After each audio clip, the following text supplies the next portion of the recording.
kusikia mtasikia, lakini hamtaelewa. Napokuwa nasoma ndio unaanza kujipachika, hivi mimi ni msikiaji tu lakini sio mwelewa, au ni mwelewa sio msikiaji? Tuko pamoja? Au mimi ni msikiaji na ni mwelewa? Hiyo imekaa hapo. Haya, twende.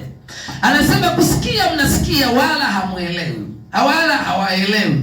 Kutazama wanatazama wala hamtaona. Yaani unaona hivi lakini unaona watu watatu, unaambiwa umeona nini? Sijui kama nimeona lakini naona kama watu 4, 6. Kumbe kutazama umetazama lakini hauoni. Sasa anasema maana kutazama mtatazama wala hamtaona. Maana mioyo ya watu hawa imekuwa mizito, kwa kuwa masikio yao wanasikia vema na macho yao wameyafumba, wasije wakaona kwa macho yao, wakasikia kwa masikio yao, wakaelewa kwa mioyo yao, wakaongoka nikawaponya. Mstari wa 16. Lakini heri macho yenu kwa kuwa yanaona, na masikio yenu kwa kuwa yanasikia. Kwa maana ami nawaambieni, manabii wengi na wenye haki walitamani kuyaona mnayoyaona ninyi wasiyaone, na kuyasikia mnayoyasikia ninyi wasiyasikie. Basi ninyi sikilizeni mfano wa mpanzi. Pamoja?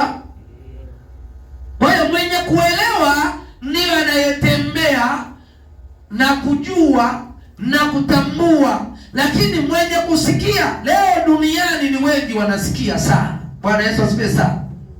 Yaani leo duniani ni wengi wanasikia. Kila mtu ukimfuata leo kamuuliza habari za Yesu, anajua mpaka kuomba, anajua mpaka kusema Yesu wangu, Jesus, Yesu na Maria.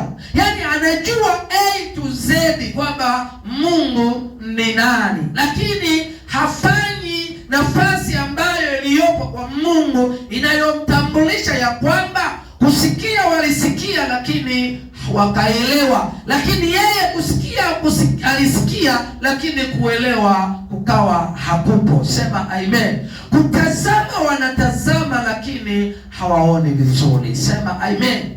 Kwa sababu mioyo yao